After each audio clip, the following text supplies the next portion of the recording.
Welcome back. So we're gonna keep working on stability theorems.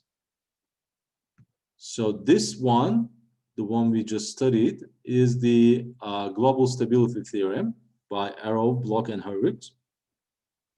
So global stability here means we are requiring the stability condition to be true for all prices, not just equilibrium prices. So in that sense, it is global. And the stability condition for this endowment economy basically, reduces into the substitutability assumption. Okay, so for all commodity pairs I and J, we require excess demand in market I to be positively changing with the price in market J. Okay, so this is called gross substitutability. All right. Now, what we are going to do is to write down a local version of this theorem. So once again, okay.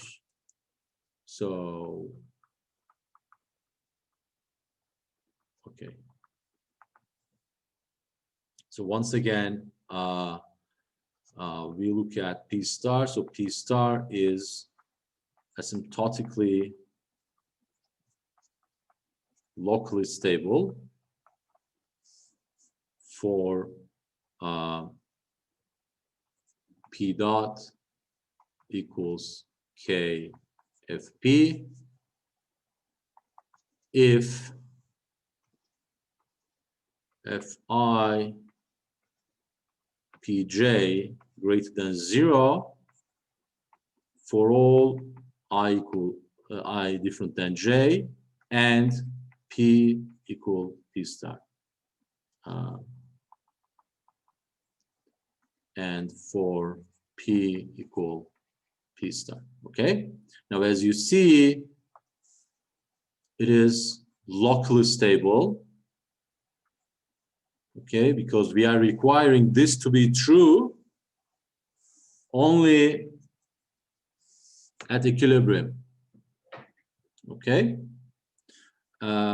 Once again, it must be true for all commodity pairs. So again, these commodities must be substitutes, but this substitutability condition must be satisfied only in or around equilibrium. Okay. So if you imagine we require substitutability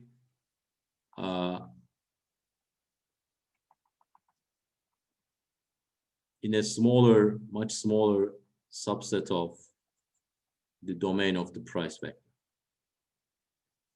Okay.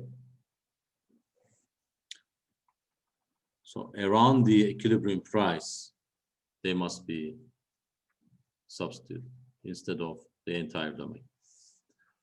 All right. So this is your local stability theorem. Once again, it is by Arrow, Bloch, and Hurwitz. Okay. So let's work on an example. Okay. Let's work on an example with only two prices. Okay, so we have P1, P2. Once again, let's assume prices change in time and time is continuous. So we basically have P1T and P2T, right? And once again, let's normalize the first price to 1. Okay, so it is equal to 1. So this is your price normalization. Okay, and in that case, what do you have? You have PT, so P2 dot T equals K2, right? F2 P2, right? Now be careful though. What we are doing is this, right? So let me go back. So now, originally we have zetas, right? Zeta 1, P1T, P2T, and zeta 2, P1T, P2T, right? Now our normalization is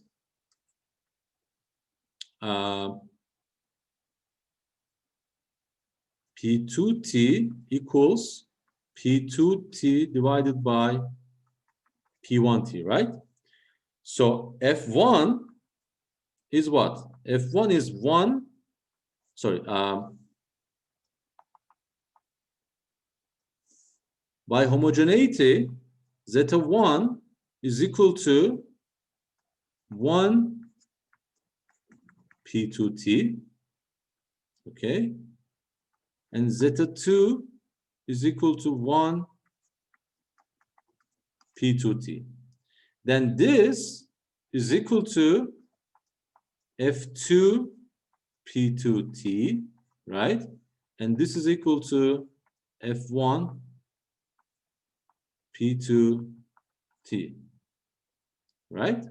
Now remember, since the first price is always equal to 1, this is normalized, I do not care about this, right? I don't care. What I care about is the second market, right? So in the second market, I have P2 dot T equals K2 times F2 P2T. Now the question is this: how do you study your theorem? How do you apply your theorems to this case? Think about it. Now, substitutability requires within the system, if you look at the theorem, you have only two commodities, 1 and 2. So substitutability requires F2, the derivative of this with respect to P1 greater than 0, right? Right? Now, how do you proceed? There's no P1 here. You don't see P1 here. So what's going on? Okay. Now, don't forget this. I'm going to come back to this in a moment. Okay? But I want you to remind one other thing. So forget about prices and general equilibrium, all right? Let's think about just some variable x. Okay? This variable x changes in time and take real value. So this is time domain. All right? And now suppose that x dot t is equal to 3 times 5 minus x. Okay?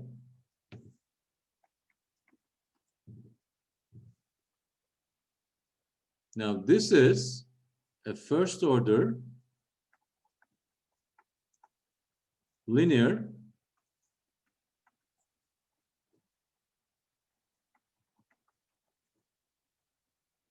oops.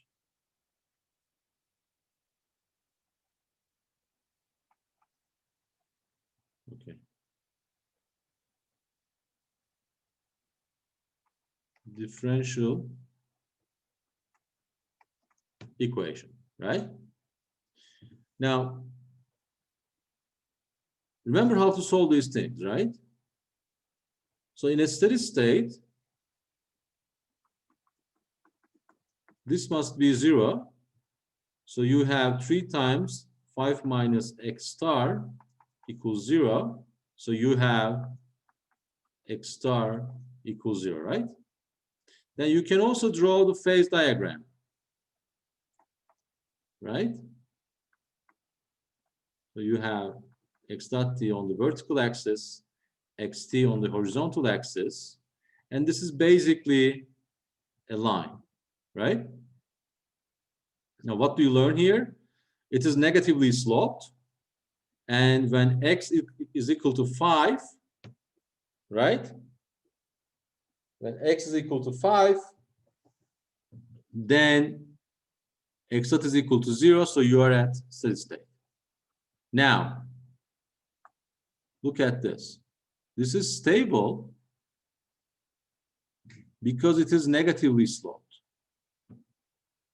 right? Why is that? Imagine that you are here. Let's say you are at x equals 2.5. At this point,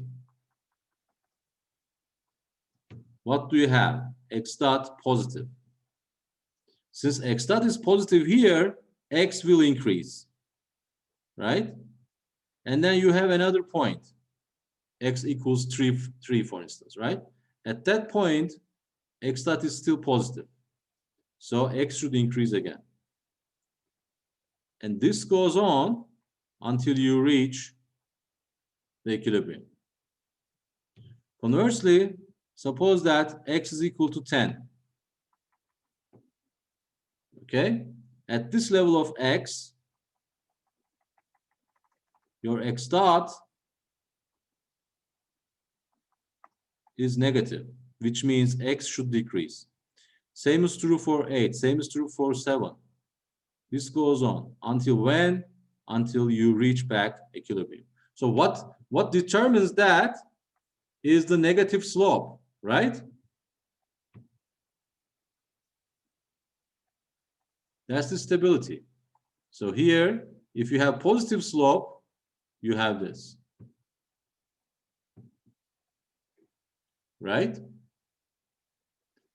Now, in general then, if you have x dot equals f of x, okay, then stability requires f(x) less than 0.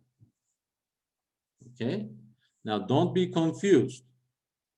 Stability requires the derivative of f with respect to its variable to be negative, as in here, right? As in here. Here, here.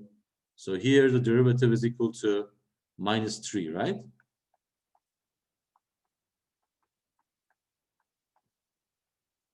Now, go back to the general equilibrium model. Where's that? What do you see? You require, if you look at this equation, you see that if you imagine P2 is equal to x, right? It is x dot equals k f of x, right? So stability of this requires the partial derivative of f2 with respect to P2 to be less than 0, right? Because k is positive. But what does this mean? Here, remember, P2 is defined as a normalized price. So if when P2 increases, excess demand decreases, this means people move their demand to the first market. All right? Otherwise, you can also think about this derivative in terms of P1, right? If this is true, then this must be true.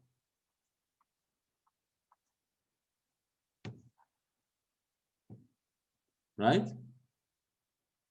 So if the price of the first good increases, then excess demand should increase in market too. Okay? Now let me give you, if you do not have any questions, I'm gonna give you an assignment, very quick one. This is assignment. Okay, let's imagine a general equilibrium model. Okay, So zeta 2, this is excess demand. So let's imagine there are 3 prices. Okay.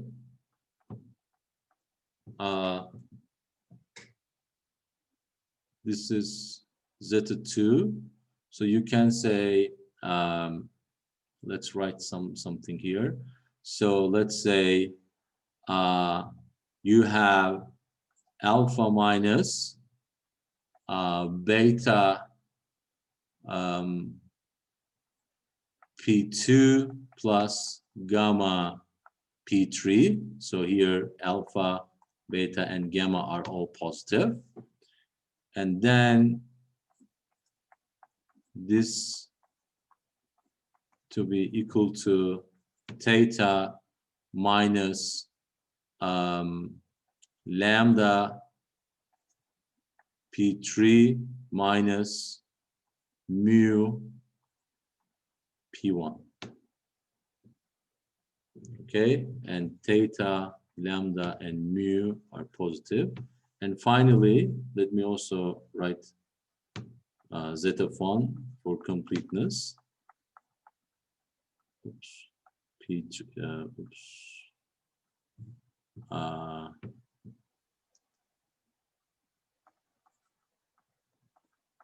P3, and that would be C minus P1 plus, let's say, eta P3. Okay, or let's say eta P2.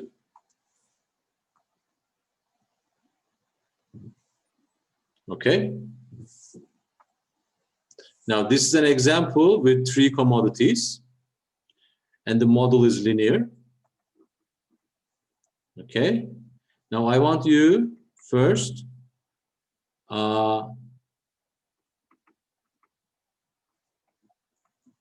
express the Walras law for this economy. Then under the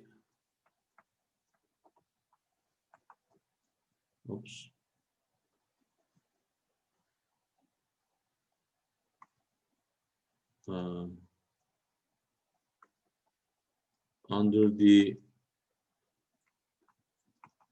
normalization P1 equals 1, find the Walrasian equilibrium, if any.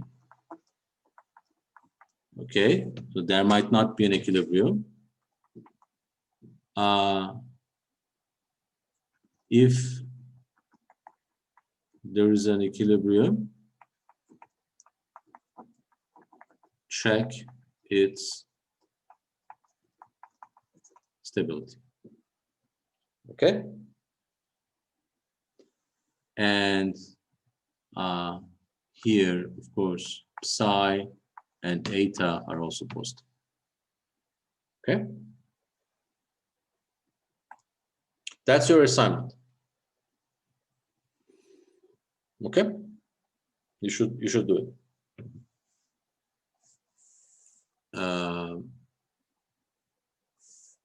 Again, so you have 3 excess demand functions depending on prices and some parameters. Okay, obviously you have 3 prices and some parameters. Now first I want you to write the Walras law for this economy. I want you to express the Walras law for this economy. That's your first task. Then I want you to put the normalization P1 equals 1. Okay, that's your price normalization, and find the Walrasian equilibrium, if any, if there is a Walrasian equilibrium. There might not be a Walrasian equilibrium. Okay, but if there is a Walrasian equilibrium, I also want you to check its stability. Okay, don't forget you have 2 theorems.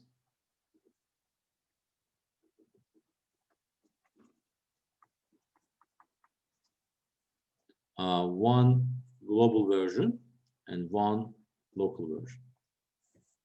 Okay, you can check both. Okay, that's your assignment. Okay, now I have less than 2 minutes, and this is pretty much the end of the stability discussion. Okay, I may give you further examples. Possibly I will upload some handouts as well, but you are following the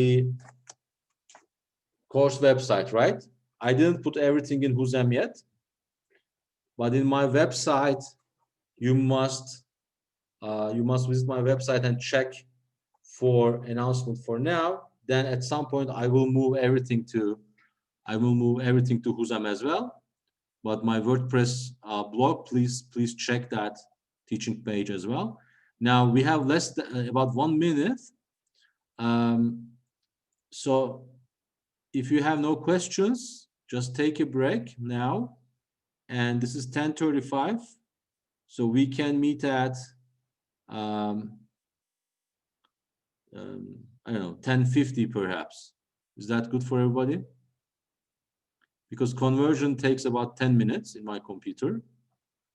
So think about the last examples that we discussed, because we can discuss these things further.